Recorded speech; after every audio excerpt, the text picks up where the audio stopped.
This week on Rockstar Superhero.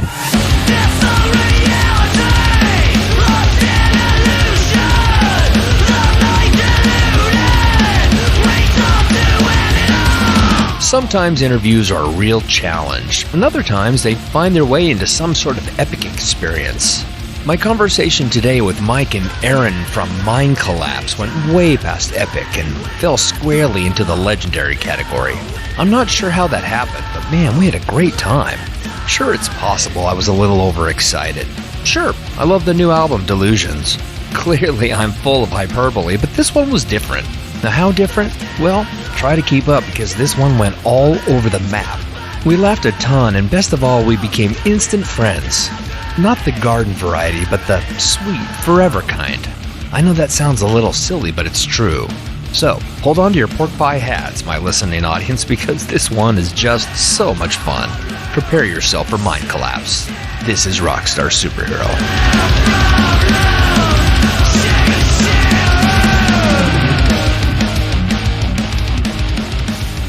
Is there a sexy story behind the formation of the band? And maybe I'll start with Aaron, just because I currently have Mike's background muted. But yeah, I mean, tell me a little bit about how the band formed. Some basic questions, and we'll get into the meat and potatoes in a second. Yeah, for sure, man. I don't know how sexy it was. It was kind of like the remnants of another project that me and Mike had been in for years called Arbogast. Oh, yeah. And we worked with Nefarious Industries as well, the label that is working with us now. Yeah. Yeah, absolutely. We love Greg, and such an eclectic, cool mix of tunes that they put out. For sure. But yeah, and I mean, I guess me and Mike met, we worked together very briefly. And we, through a mutual friend, actually, who was the guitar player for Arbogast. His name is Mike as well, so I'll try not to get too confusing here. But so us three, like, we were working together, and just like a lot of talking, and then like, oh hey, let's jam, let's do this, and so we hit it. Ended up writing some tunes for Arbogast, did that for years, and Mike ended up moving away, the guitar player, and me and other Mike, we just continued on. We had a couple other like little kind of projects kind of in between possibly, and kind of concurrent with Arbogast. We had a drum and bass thing going for a while called Cask.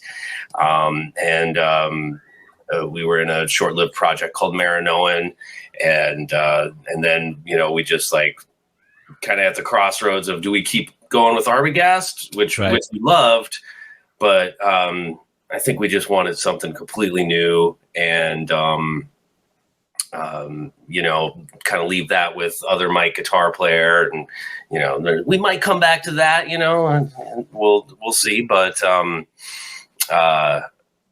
we started Mind Collapse, and that was 6-7 years ago, I think. Yeah, Mike, you want to jump in, and you want to agree with Aaron on that? Yeah, it's the continuation of the Arbogast story, and so that's Aaron and I had the 3 or 4 projects in between, and then Mind Collapse was just us deciding. We had more riffs that we wanted to jam with, so we basically got those out as soon as possible, and that's where Ed was sort of stepping in. And then so Ed was on our first EP. We had Eric fill in for a minute just for some live stuff, and then both of them left, and then now Justin joined. And so that Justin has had a little more. The other dudes were in the band, and they liked the music, but they weren't as like focused on the attention to detail as Justin is. Sure. And that has sort of helped us become. It's listening to our first EP and listening to this full length that you can tell that we're like, we figured out who we are a little more as a band. Yeah. And so I think, Yeah. I'm sorry I didn't mean to step on your chicken there, but No, yeah, there's a certain, there's a maturity that comes with time anyway. right. But yeah, you can definitely hear the subtle. I mean, to me, it's actually subtle. I don't know if it's radical, but it's because I recognize the DNA in there, and I think it's because I myself am a rhythm player, and so the foundation of music is the bass and the drums. It's not to say that those melodies aren't wildly ambitious or different, but it's just, it's that feel, right? So I don't know, man. I think it feels exactly like the band for what it's worth, and I'm going to mute you again because there's so much noise. And I'm sorry. You know what? I'll tell you this, and the fans can listen. There's a little button on your screen, so when you're not talking, how about I'll just ask you to mute so I don't have to do it, and that way I don't feel like a bad guy for cutting you off and being a dick. No, hey, well, I can't hear it. That's the problem. If I even knew that I heard some of this audio, I just mute immediately, but like that's what's killing me. So now it's my internet. So that's I have this Wi-Fi booster, but clearly it's I screwed it up. It's boosting it ain't noise. boosting. It's not boosting. Well, I mean, again, we live in the wild west when it comes to the future, and I mean, like with tech, right? It's like we're always on the cutting edge of tech, and we always think we've got some really cool stuff, but it always blows up in our face when we need it most. So, it is what it is. It's all good. We're good. So look, I want to jump right to the album because I'm really about the process. I'm about the people. I'm about the process. I like the details. But I also don't want to get so deep in the woods that, the casual listeners like, dude, I don't need to know that song was in A sharp minor. You know what I mean? Like it's just not a thing. But I mean, I want to talk about the new album. It's called Delusions, if I remember correctly. Yeah. And I also want to, of course, I want to hit on the record release, which is coming up shortly, and then upcoming shows. I mean, there's so much going on, but let's hit on the new album first. To me, man, I mean, I'm always hesitant. There's so many critics or people like myself who talk about the kind of material you guys are doing, and the first thing they say is, "Man, it owned me," or "It crushes," or they use the same description every time. And so I'm hesitant to use any of those, but flat out for me, man, what it does for the little Robbie inside of me is it owns my childhood, right? Because that kind of music was what I dreamt about playing when I was a little drummer growing up in the middle of nowhere. So I guess what I want to know first is, how did the band prepare for the recording process? Maybe give me a few favorite memories of the process, and honestly, why did it take 6 years? Well, thanks, dude. Thanks for all the kind words, man. Yeah, of course. Yeah, 6 years. I guess we had it in we recorded in January 2020. So kind of been, waiting for our moment to get it out here with the pandemic and everything. Other than that, I think Mike alluded to, we're on our third guitar player. Between all of the members of the band, I'm trying to think in that 4 years that it was written, Mike had 2 kids. I had a kid. Justin had 2 kids. Congrats. Ed awesome. Had a kid.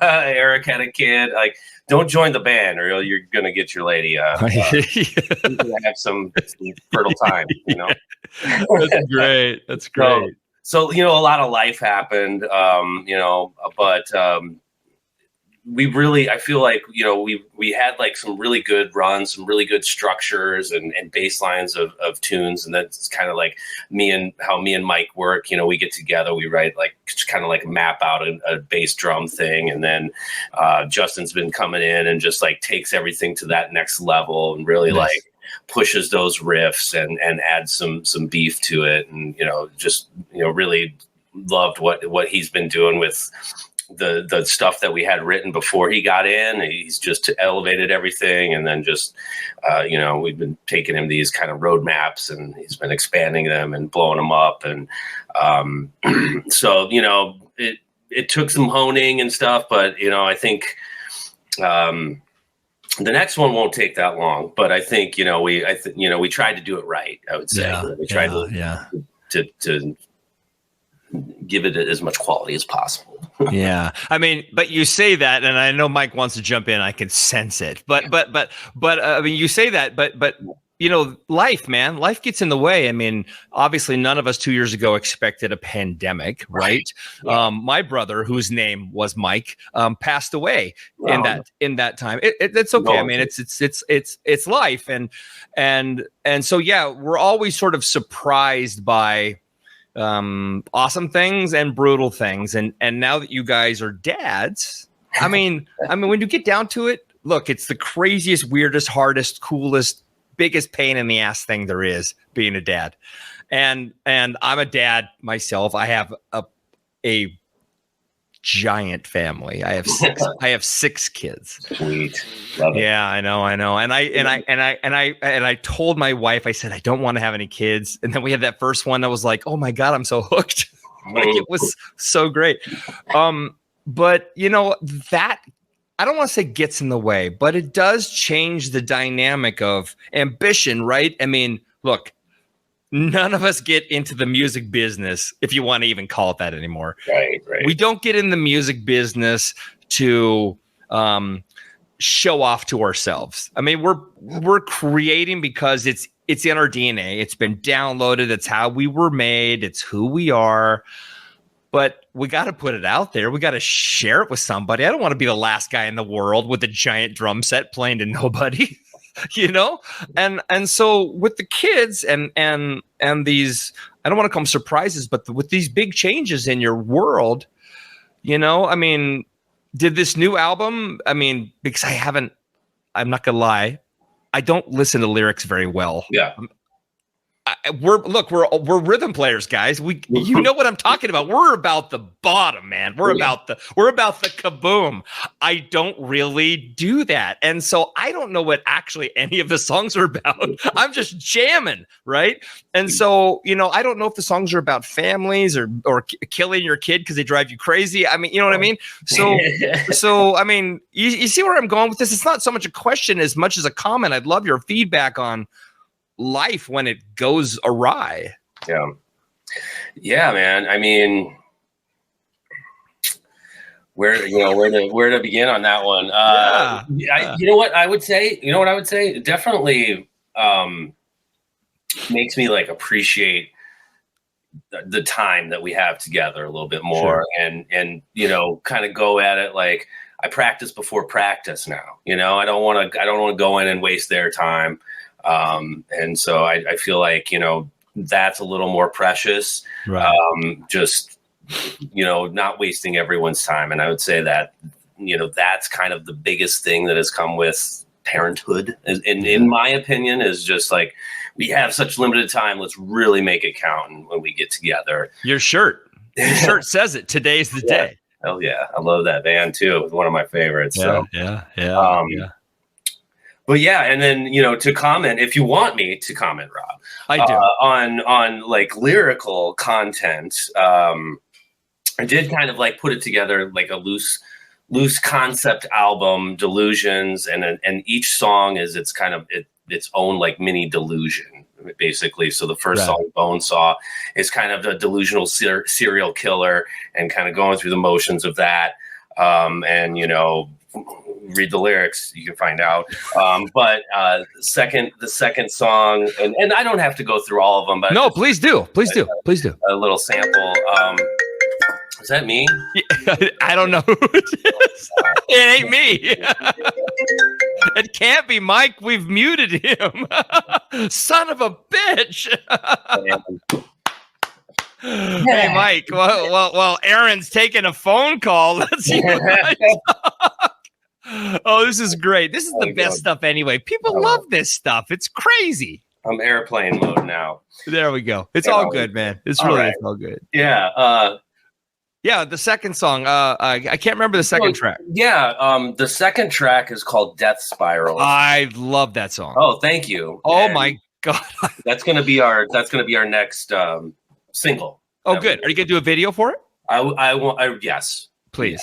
Okay. Because I mean, I was searching for stuff, and I'm like, oh my gosh, they don't have like a lot of video content, right? I mean? Yeah, and that's definitely something we're working towards, this video stuff. But Death Spirals, kind of it came about. Death Spiral is like apparently ants will get into a death spiral. Basically, they either lose the trail of what they're doing and or get confused, and they just kind of follow the leader, and then they spiral, and they will march until they die.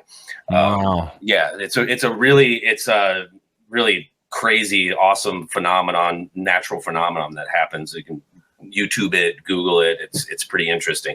And so, like, I guess the idea with that is I was kind of anthropomorphizing the ants, and kind of comparing them to people, and and our beliefs, and us just following blindly.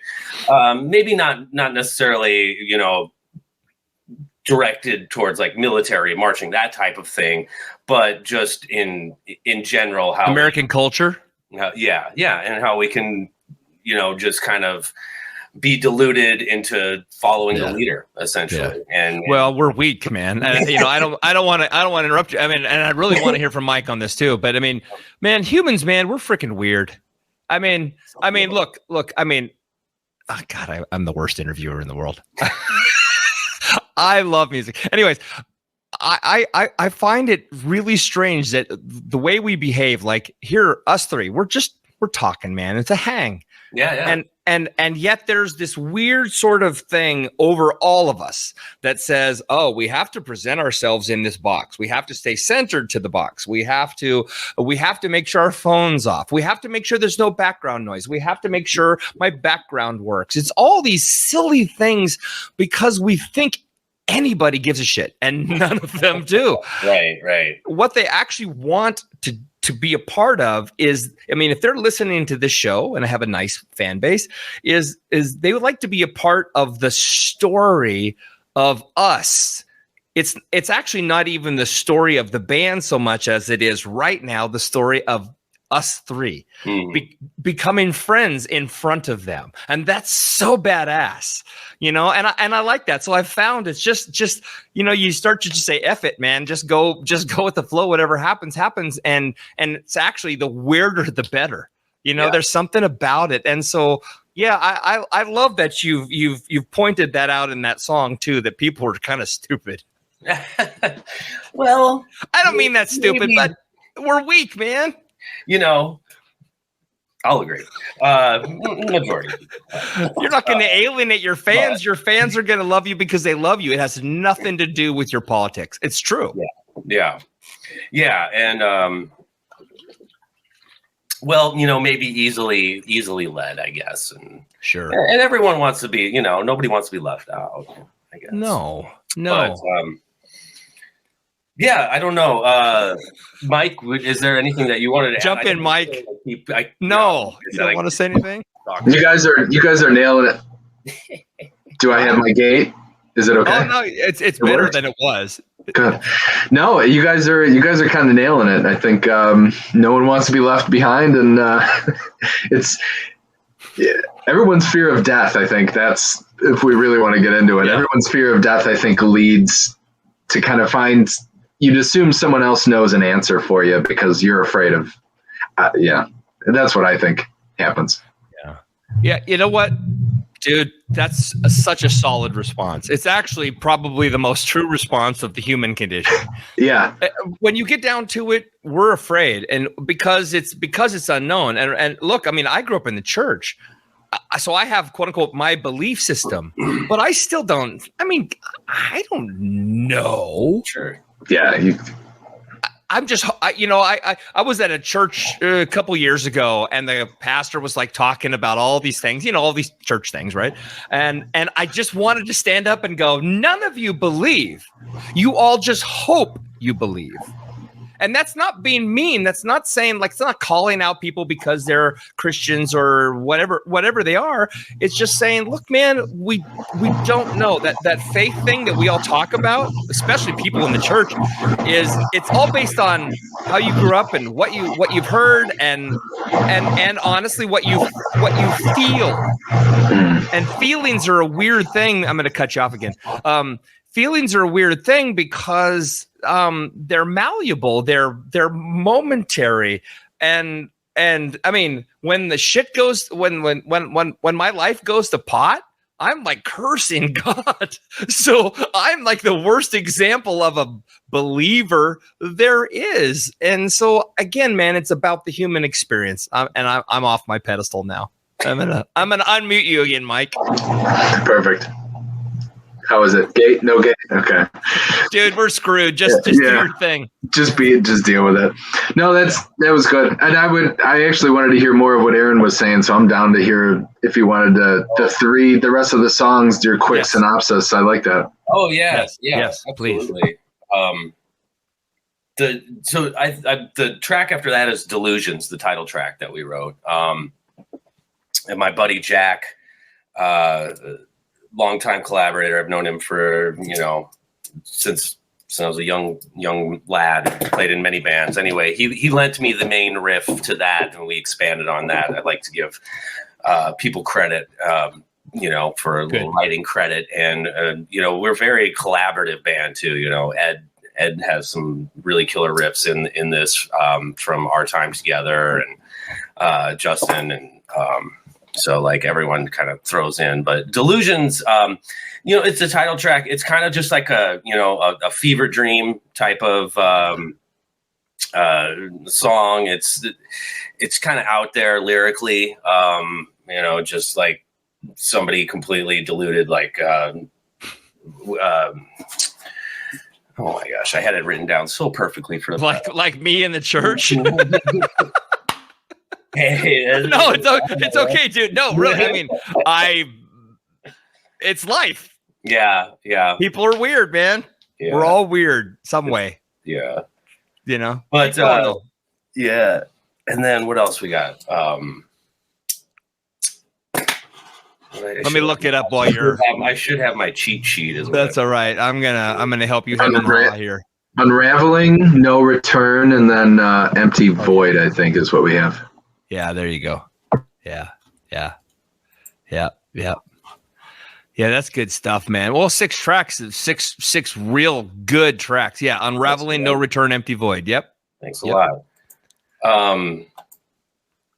Yeah, and just like, I'll let you have some time to edit. Let me just get my little. No, it's all good. I can do a background like interpretive dance thing for you. And I swear to God, guys, I'm not high. This is me. Oh, I wouldn't care if you were. Wow. Yeah, but I mean, just like off the top of my head, what was Unraveling was just like about I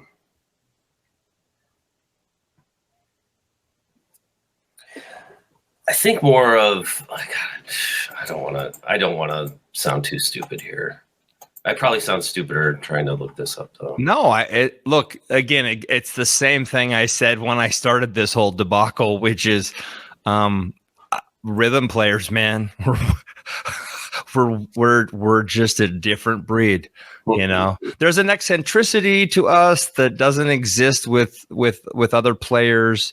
We hear the songs differently because we're connecting the dots. I mean, it's our job between the lines to fill it in, right? To either drive the song, like in Mike's case, right, or to bridge the gap in your case. So it makes total sense. Totally get it, man. Yeah. Are you guys the primary? I mean, I get it. You two are both here, and we're obviously talking about the other members. But are you guys, in a sense, the primary members? Like it's like Mind Collapse is kind of your thing, and over the years, you're fortunate enough to bring everybody else in, right? Yeah, I would say that would be a fair assessment. Gotcha. All Chicago-based guys too, or did they come from different parts of the world? Yeah, all Chicago-based. Gotcha. Gotcha. Totally.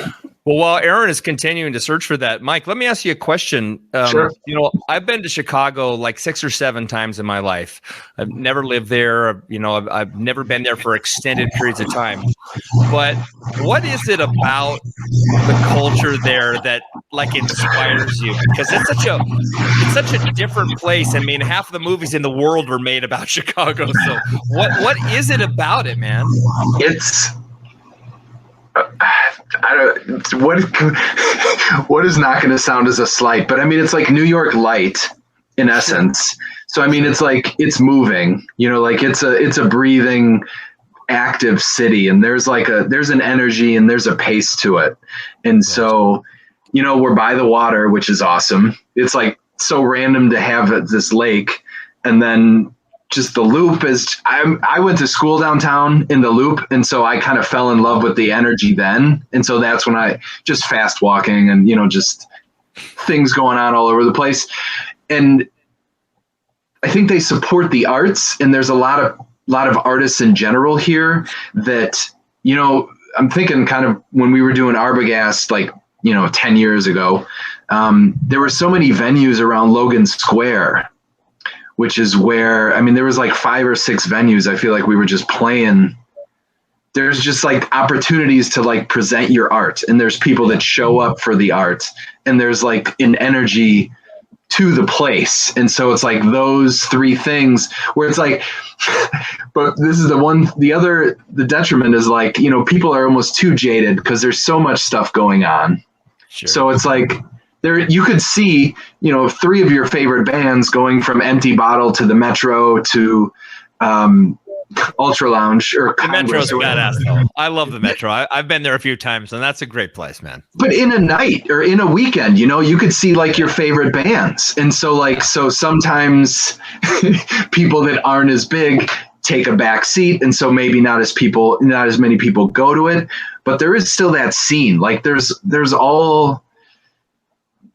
Chicago's like 77 neighborhoods, so they're all kind of like these all cultural pockets, I think. And so that begets its own melting pot of like art. Sure. And who would say they're from Elgin if they're not? I love Elgin. I'm just being silly, but you know, I know what you're saying. I mean, again, my experience is limited at best. I mean, usually I fly into Midway, go up to the city, go to Chinatown or whatever it's called there. You know what I mean? Just check out I do all the touristy crap. I go get some coffee. I go under the elevateds. I go to the Chicago Art Museum, the Bean, all the stupid stuff, right? And then usually go up north and go to Six Flags. You know, I mean, I'm lame. I'm totally a total fat white tourist. You know what I mean? Yeah, but that stuff's cool. You know, like it really,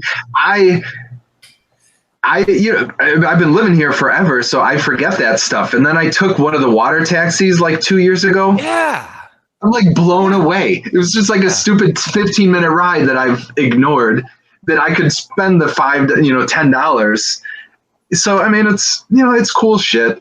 We do get stuck into it. Like there is definitely the tourist trap of people, I guess, but I think we're good. You know, there's enough cool stuff. Our museum's fun, you know, like there's nothing. Yeah. You got to do it. You got to check it off the bucket list because it's actually worth seeing. You know, like even the Bean, like it makes no sense, but you're like, this makes no freaking sense. But you're like, but it's a giant piece of art next to a big park, next to like one of the wealthiest streets. I think Michigan Avenue is pretty wealthy. So, I mean, you know, it's just like the whole collection. It's just interesting. Cool. Sure. So, Aaron, did you find your lyric sheets, buddy? Oh, yeah, absolutely. I obviously flamed out there pretty big time. It's all good, man. It's so much fun. But yeah, just, you know, as we were talking about the different tracks and like how each one was kind of like a mini delusion unto itself. And Delusions, the title track, is just kind of about slowly becoming detached from reality until you can no longer tell, you know, what is the truth. It was kind of like the idea of the delusion of like dying while trapped inside of a fever dream. That's what I was trying to get at. Yeah. So that one was kind of just like lyrically, just kind of like went out as far as I could. Yeah. And then we have some really pretty cool samples that Justin got put on there. He did some synth stuff. That was really, we have some kind of crazy layers on that I really dig. Unraveling is the song after that, which we may end up releasing as like a single. I don't know if we're going to get that far. That might be a video as well. But it kind of has to do with, you know, the massive income inequality and just kind of losing your grip on reality due to financial despair. You know, the delusions of a broken mind, seeing through the lies to reveal the true oppressor. Yeah. Man, let's go to the last one, but I definitely want to come back to this because that is a big thing to talk about. Yeah, absolutely. No Return. We have two more actually. No Return, which is kind of it's about the delusions created by the media, essentially. Like a little frustrated with the media, you know, how they create a narrative solely to boost the ratings and profits, and you know, don't mind twisting the truth to manipulate masses, you know, with no ethical regard. So that's No Return, and then Empty Void, which is the track that is actually available now. I'm not sure when this is going to come out, but when I say now, it is available for soon. Like it'll come out soon. Our pre-order or whatever. It's on the streaming platforms right now. You can find it, but so this actually kind of has to do with God and religion and kind of the ultimate delusion of, you know, if you believe, will you be saved? Or yeah, sure. Kind of enter into perpetual nothingness, an empty void. Kind of heavy, but you know, we wanted a big, heavy closer for the ending, and so you know, can't go any bigger than the universe and God. And no, yeah, because even people who, I mean, like in my world, and I mean, again, I want to make this very clear. I am so not a religious person. Okay? I mean, I'm like not even kind of a religious person. I think Jesus invented the F word, by the way. He was like, fuck, you know, but anyway, that's not really funny. But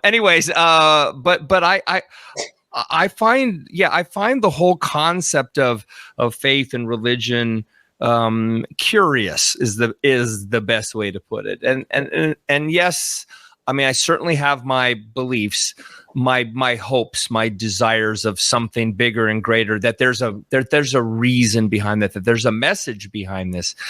But you know, my pastor is actually I would call him my best friend. We're incredibly close. We go to Gojira concerts. So he's not religious either. He's a pastor, but I mean, he's just a good guy who has faith and he has strength and he has power, but he's not about the delusions of religion, right? Because you guys are correct. It is a whacked thing. But you know, he said to me, I was being a little whiner a couple years ago. We were sitting at a coffee shop and I was telling him, like, you know, I just want to know my purpose. You know, I mean, I was just because I'm 55 years old and I, like you guys, I mean, I'm an artist and I've pursued things that I believed in and I sort of expected to pop for me, man. I mean, I've had 2 development deals. I mean, I've had some really cool things happen and I thought they were going to hit, and, you know, and I was going to finally achieve that childhood dream. And, you know, they didn't, or I wouldn't be sitting here doing this. But I guess what I'm trying to say is what I've found over time, and what he said to me is brilliant, so simple and so obvious, is your only purpose is the person in front of you. That's why I said what I said earlier, because people are listening to the show because they like us. They do. Yeah, sure. They see the marketing for it. They're like, oh man, I think that band is, well, I like the art. I bet you they sound cool, right? It's all those things that happen. But the bottom line is if this podcast interview goes viral, it's because they dug the vibe that the 3 of us have created. And I love this moment with you guys. It's been fun. It's been weird, and it's pure because it's real. And so, delusions aside, I'm grateful for the delusion of all of that stuff, because I wouldn't have, I wouldn't trust in the potential for relationships if I didn't sort of have that foundational faith thing that I stand for. And I also understand why people don't, and that's cool. I just want to love on you and inspire you and be the weirdest, most eccentric guy you've ever met that knows I'm all in, I'm for you. And that's why I have bands like you on the show, because I'm about you guys. You guys freaking rock, and you can't make music like that if you're not cool. You just can't. Thanks, man. Yeah. Really appreciate it. Huh? Thank you. Yeah, that's awesome. Cool. Well, that makes me happy. See, we're done. No. So I did write down a few questions I did want to ask. One of the things I try to do is add levity to these interviews. And I mean, obviously, I'm going to cut Mike off again. I'm sorry, Dad. My gosh, what happened? Some weird. It's like a feedback loop of some kind. One of the things, though, I try to do with regarding, like I said, levity, and this has already been funny, I think. It's weird. Imperfect. Is I try, one of the things when people book the show is I say, hey, tell me a story. And this is something I'm just starting to do. So you guys are one of the first few that are doing it. But you had mentioned a story revolving around coconut LaCroix. Oh, gosh. And I have no idea what that means, but I need to know how that affected your studio experience, because you said it was something that we built some memories around. So hit me up, guys. Well, yeah, it's just really like coconut LaCroix, and that's it. No, we like to share a lot of good food and beverage with Andy, our recording engineer at Bricktop Recording, Andy Nelson, who gotcha is amazing, dude. Shout out to Andy. So Andy loves coconut LaCroix, so I just try to supply coconut LaCroix for Andy. Yeah, this good coffee. Dark Matter here in Chicago is amazing, so try to buy a bag of that. Have some sparkling water on hand, and then some excellent Thai food. Nice. And just kind of make a day of it. But yeah, I did mention some coconut LaCroix. But I think it helps. It's very, very tasty. I like that stuff like that comes out of the blue, and I love that there's always this sort of, there's a feeling or a story around things like that, and it just goes to show that there's a story hiding everywhere. Yeah, you know what I mean. That's really rad. I don't like coconut LaCroix. But I applaud you for sponsor. They should sponsor this show for you guys speaking so well about it, that there's so much love for the coconut. I'll do it for the product. There you go. So I got to ask the stupid influence question. Yes. I hate this question, but it's kind of fun, because for I don't want to throw myself into the mix too much here, but like me, I listen to everything from the Carpenters to Kate Bush, right, to the scariest death metal in the world. I mean, I listen to, satanic music. I mean, I listen to all the stuff, you know what I mean? All of it. And I think that's given me a really, really broad palette, and it allows me to appreciate different bands, So, I'd love it if you would each give me, one or two surprising influences. I mean, Led Zeppelin and Rolling Stones be damned. What turns your crank? I mean, what do they call that? What am I trying to say here?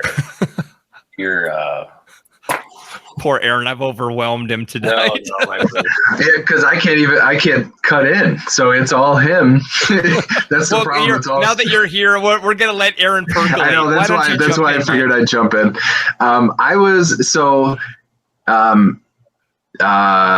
Battles. I was huge into Battles.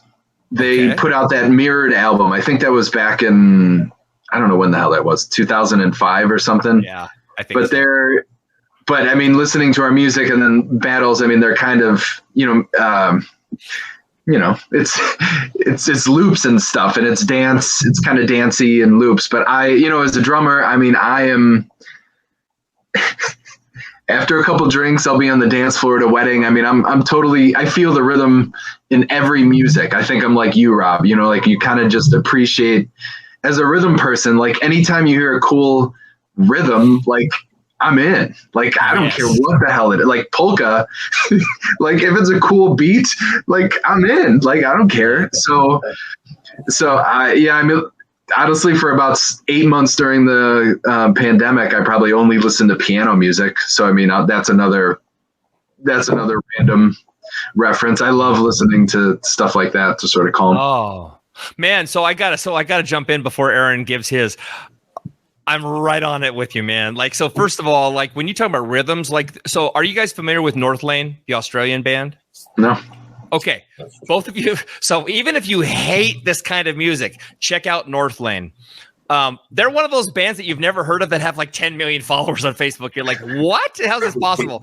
They just released a new album that's called Obsidian, and they have their first single is called Carbonized, and it's got this great anticipated rhythm that just freaking kicks ass. And I wake up, I mean, we're talking like I'll listen to it 5 days ago and I'm still hearing it. You know what I mean? It's the best kind of earworm, but it's also, it gets a little old. But and yet when life is strange or whatever, I guess whatever you want to call it, to me, the piano thing, like in the mid 1980s, Patrick O'Hearn started. I don't think it was Patrick O'Hearn, but he was the bass player for Missing Persons, and he played with Frank Zappa before that. And he and a few other artists, Eddie Jobson, Ryuichi Sakamoto, they put out. They started a record label called Private Music, and they released an album called Piano One. Came out in 1985, and if you're listening to this, please, you're not going to find it. It's out of print, but you can listen to it on YouTube, and it has some of the most unbelievable performances of the most heart-wrenching piano pieces ever. Ballooning Over Texas is one of the tracks of something in Vienna. I can't remember. It's like called Dance or Midnight in Vienna or something like that. They have the theme from Merry Christmas, Mr. Lawrence. There's a whole bunch of incredible stuff. So like you, Mike, I love the piano. There's something soulful about it. What was it? What was that album called? It's called Piano One. It came out in 1985 on Private Music, which was a weird sort of instrumental new age label at the time. And it has Eddie Jobson and Ryuichi Sakamoto and a few other, but it's all like odd time, but mellow odd time pieces. Like everything is super flowy and spacey, but there's this bittersweet nature to the entire record. It's very dense and it's very dissonant at times. It's awesome stuff. Sweet. Trust me, you will like it. You will, I guarantee you. Oh yeah. Yeah. Okay, so Aaron, what about you, brother? What I was trying to say was actually guilty pleasures. Is that what like you were going after, or perfect. more of my traditional? No. What? Just what you dig, man. What deep down inside touches you in some way. It doesn't have to be like, oh man, I play bass because of this. It's just, what do you like? Yeah, man. I mean, this band that's on my t-shirt, Today Is the Day, huge influence. Great band. Absolutely. I met Steve Austin when I was like 21 and a very long time ago. And he was just a really cool dude, and I'll never forget it. You just don't forget that type of thing, and I've met some people who I had admired and they were dicks, and it's not the same. So, big shout out to Today's Day. I love love those dudes. Like Yeah. some newer bands that I think are just like killing it right now. Glassing, this band out of Texas. Okay. Never heard of them, but that sounds cool. I'll check it out. So cool. Blood Incantation out of Denver. Like just really got into their the EP they put out like this summer. Aren't they a death metal thing? A deathcore thing? And I'm not like a big death metal guy, but like I'm just. I've learned over the years, man. The older I get, the harder I like it. It's totally bizarre. Like the whole screaming thing. You take me back 10 years. There's no way in hell I'm listening to anything where they're. And nowadays, I'm like, it's so good. I mean, like it's so good. And Gojira is a perfect example. Oh, totally. Yeah, those guys rule too. But Young Widows is another band out of Kentucky that I really love. But cool. Yeah, and like. I know Mike was saying piano music during the pandemic. I actually, spent some time. This is our remodeled basement that we did during the pandemic, which it had me kind of like put away all my instruments for a minute, which was kind of a sad time. And, it was a little depressing. I don't even think I realized how, it was affecting me. But once we got it all done and put back together, I started jamming again and just really got into Anthrax. Started playing a lot of Anthrax off of Persistence of Time, which was like album that was the first Anthrax album that I got. Yeah. It was just like right when I was like middle school, high school, like anyway. So that kind of like brought me back to life. Kind of put some new. Put some juice in me again, playing along the Belly of the Beast. Nice. That was kind of like a blast from the past, but it really like still pumps me up. So yeah, I wouldn't call Anthrax a guilty pleasure either. Like I mean, when I was in the military for 7 years, and I was actually that was the first time I ever went to Chicago because I went to Great Lakes, right? Okay. And when I got out of boot camp, the first album I bought was Anthrax Among the Living. And so, I mean, this was 87, right? Yeah, so, I mean, it was fresh. And I only bought it because a buddy of mine was like, you got to listen to this dude because the drums, like the dude plays impossible things. You know what I mean? Yeah. And for me at that time, because I was a prog guy, right? I grew up on Rush and Kansas and Styx and Emerson, Lake and Palmer and all that stuff.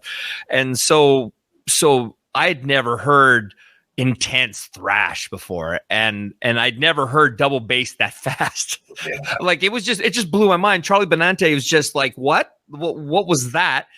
And it's kind of like the 4-minute mile. Once you know you can do it, everybody's doing it. But back then it was so new and fresh because Lars wasn't doing it, Right. I mean, no offense to Lars, but you know what I'm saying? So yeah, man, I totally get you. I love Anthrax, man. That's that's man, Among the Living, Follow Me or Die. Holy crap. Yeah. That's killer stuff. Evil Nickelfessum? Are you kidding me? Okay, so last question. What do you like about the process? Do you guys like storytelling, or do you like, I call it world building, and I'm thinking more, not necessarily musically, I'm thinking thematically, right? I mean, they're similar, but they're not the same. So like if you were to take a song and say, this is the thing I like about a song or the songwriting process, what do you dig the most? Completing it. Honestly. Gotcha. The finished product is always so satisfying to me. That's why after 6 years having this album come out is super cool, and I'm totally psyched about it. But June 24th, baby. It's like, yes, thank you. Honestly, like just kind of getting it together, and you get that first taste of that riff that's gonna, be that big hook, and, just that's a pretty amazing feeling too when you bring in a fresh riff, and then all of a sudden, Mike puts some drums behind it. It's just perfect. And then Justin takes it up a notch with his guitar, and it's just like even better than I had imagined in my head. That's super satisfying. And like I said, really honestly, just like when it all comes together at the end, and that really does it for me too. So. Yeah. How about you, Mike? How's my gate? Good. It's what it is. Right. So it's actually going to touch on what you were saying earlier about the kind of the people in front of you.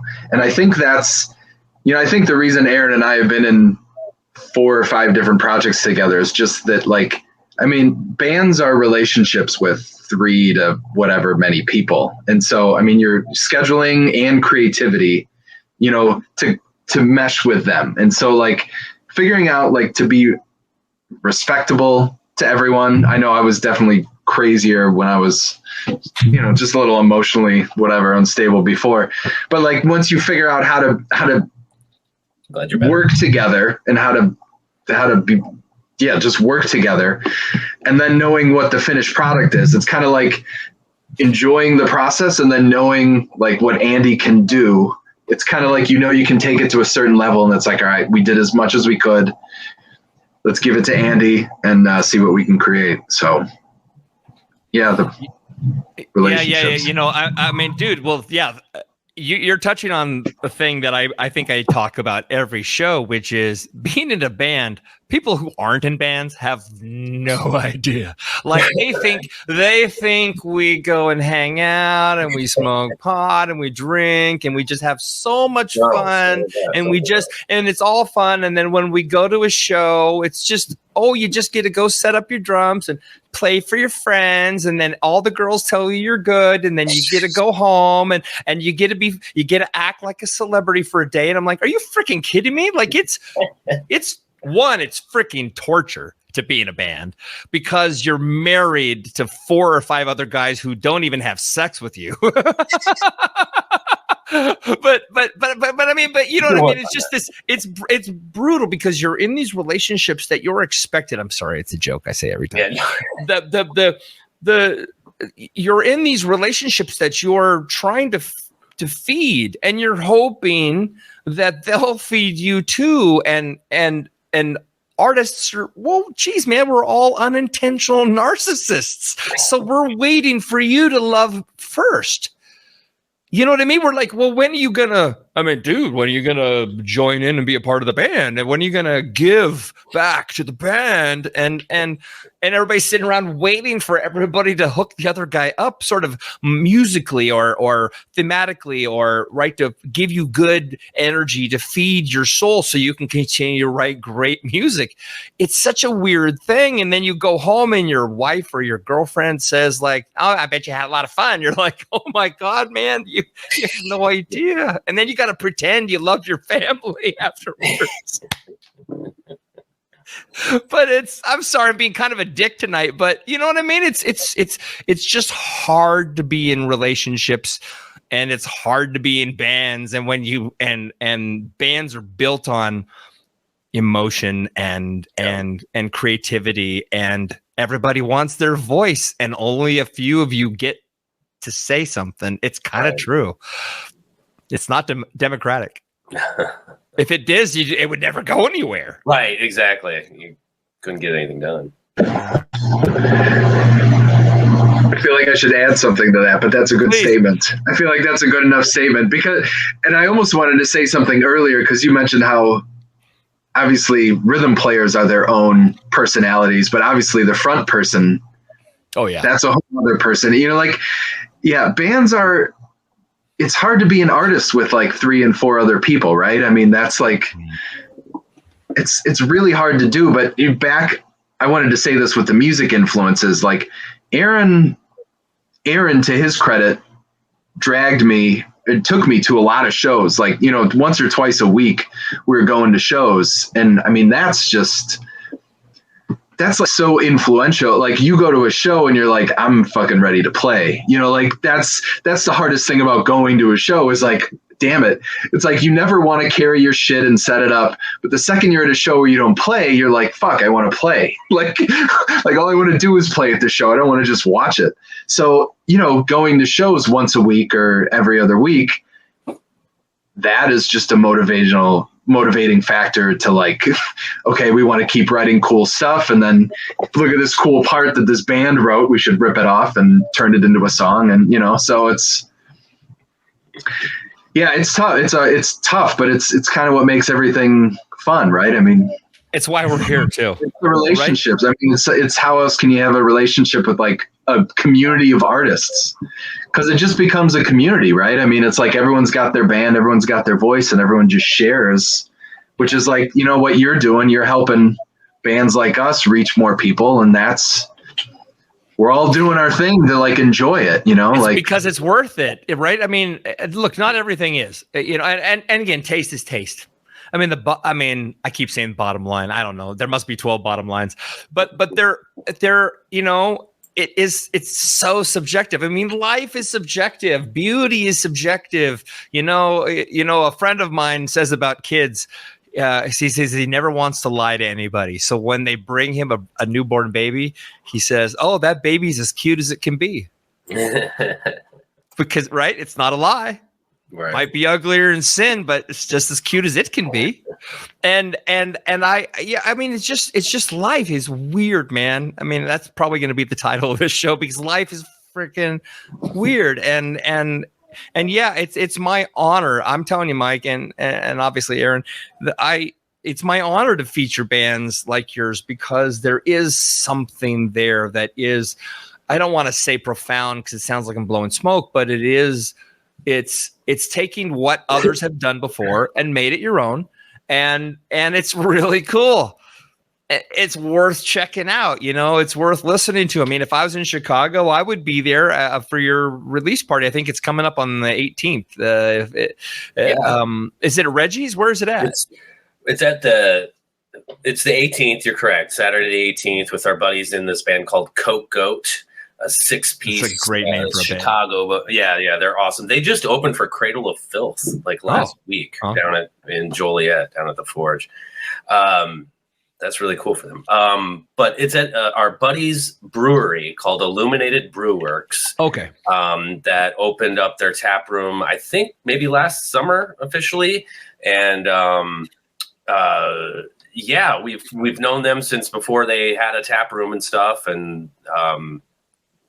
yeah, they're awesome. Their beer is amazing. It's going to be a free show. Killer. What else can you ask for? Not much. We'll make sure we put that online too, because awesome. I want everybody to hear about it and give it a chance to see some of this stuff. I would love to be there, man. I guess the last thing I would say is did you have a good time today, guys? Because I had a really good time. Hell yeah, man. Really appreciate it. Sorry for all the all my ghosts, all the ghosts in my background or whatever we're picking up through the microphone. Perfect. It's perfect. No, I just really appreciate you guys. I really do enjoy the music. It's really cool stuff. You guys are just completely badass, and you put up with my weird, eccentric tale. Trying not to swear. My mom listens to all my shows. I'm like, I'm sorry, Mom. I'm like dissing Jesus and then saying the F word every 5 seconds. But hey, I'm a good guy. I mean well. I'm just crazy. Nothing too blasphemous. Yeah, my mom comes to some shows, so it's how it is. Gotcha. We love Mike's mom at shows. Nice. Is she a band mom? You know what I mean? There's always like a band parent that like supports a little bit more than everybody else. Well, Aaron's family aren't even in the States, so by default, Gotcha. She's awesome. Gotcha. Man. No, well, thank guys, you, Rob. It's been a blast. Thanks for putting up with my ghosts or whatever. So thank you, though.